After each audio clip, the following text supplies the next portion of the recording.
ప్రతి కార్యకర్తకు నేను ఒకటే చెప్తా ఉన్నా, ఎవడెవడైతే మీకు అన్యాయం చేశాడో పర్వాలా, అన్యాయం చేయండి, చేయించుకుంటాం, టైం మీది, కానియండి, కొట్టండి అని చెప్పండి. ఆడు ఎవడు ఏం చేస్తా ఉన్నాడో పేరు రాసుకోండి. రెడ్ బుక్ అని నేను చెప్పను, కానీ పేరైతే రాసుకోండి. మీరు ఏ బుక్లో రాసుకున్నా పర్వాలా,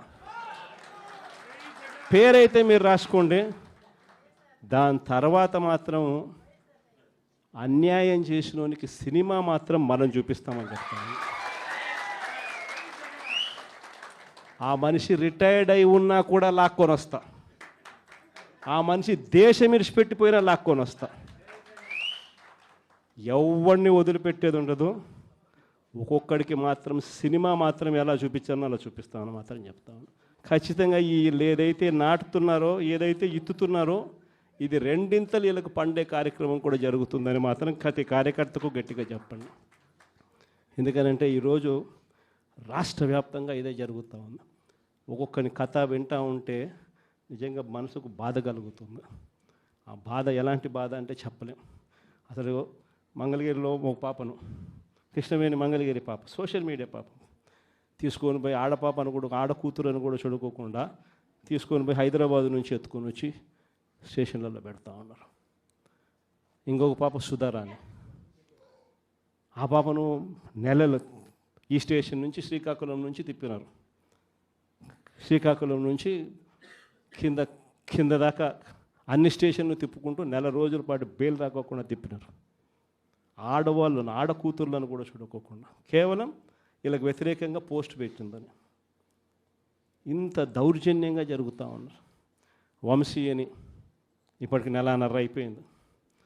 ఒక కేసులో బెయిల్ వస్తుంది, బెయిల్ వచ్చిన వెంటనే ఇంకొక కేసు, మళ్ళీ ఆ కేసులో బెయిల్ వస్తుంది, బెయిల్ వచ్చిన వెంటనే మళ్ళీ ఇంకొక కేసు. ఇప్పటికి 11 కేసులు. ఒక కేసు అయిపోయినాక ఒక కేసు, ఒక కేసు అయిపోయినాక ఒక కేసు. 2 నెలలు దాదాపుగా వంశీ ఈరోజు జైల్లోనే కనపడతా ఉన్నాడు. ఇంకొక దళితుడు ఎక్స్ఎంపీ నందిగామ సురేష్ పాపం నెలన్నర రోజులు పాపం జైల్లో పెట్టారు. బెయిల్ రాకుండా అడ్డుకుంటూ జైల్లో పెట్టారు. మళ్ళా చివరకు కోర్టుల ద్వారా ఎంతో కష్టపడితే బెయిల్ వచ్చింది. వచ్చిన తర్వాత మళ్ళా 3 నెలలు 4 నెలలు తిరగకపోతే మళ్ళీ ఈరోజు నిన్న మళ్ళా కేసు. వాళ్ళ ఇంటి దగ్గరికి ఒక వ్యక్తి వచ్చి దళితుడని కూడా చూడుకోకుండా ఆ మనిషిని ఈయనే తిడతాడు. ఎందుకు నన్ను తిడుతున్నావు అని చెప్పి ఈయన ప్రశ్నిస్తే ఈయన మీద కేసు పెట్టి జైల్లో పెడతా ఉన్న పరిస్థితి మొట్టమొదటిసారిగా ఇప్పుడు చూస్తూ ఉన్నాం. అది ఈరోజు ఇంత దారుణంగా ఈరోజు జరుగుతూ ఉంది. ఇలాంటి పాలన చూసిన తర్వాత చెప్తా ఉన్నా, ఆ బాధలో నుంచి చెప్తా ఉన్నా, ఏదైతే మీరు ఎత్తుతూ ఉన్నారో తప్పుడు సాంప్రదాయాన్ని నాటుతూ ఉన్నారు, తప్పుడు సాంప్రదాయాన్ని మీరు చాటుతూ ఉన్నారు. ఈ సాంప్రదాయం ఒక వృక్షం అవుతుంది. మీరు ఏదైతే ఇచ్చారో అది 2 ఇంతలు వెనక్కి తిరిగి మిమ్మల్ని తన్నే పరిస్థితిలోకి ఈ వ్యవస్థ తయారవుతుంది. ఇలాంటి పరిస్థితుల మధ్య ఈరోజు మనం అంతా కూడా ఏకమై ఒకటి చెప్తా ఉన్నాం, రాబోయే రోజుల్లో గట్టిగా పోరాటం చేద్దాం. సంవత్సరం అయిపోయింది కళ్ళు మూసుకొని కళ్ళు తెరిచేసరికి. ఇక కళ్ళు మూసుకొని కళ్ళు తెరిచేసరికి మరో 3 సంవత్సరాలు కూడా అయిపోతే దాని తర్వాత మాత్రం వచ్చేది మన ప్రభుత్వమే. మంచి రోజులు ఖచ్చితంగా మనకే వస్తాయి. ఒక చీకటి అయిపోయిన తర్వాత ఒక పగలు రాక తప్పదు అన్నది ప్రతి ఒక్కరూ గుర్తుపెట్టుకోమని ఈ సందర్భంగా కోరుతాను.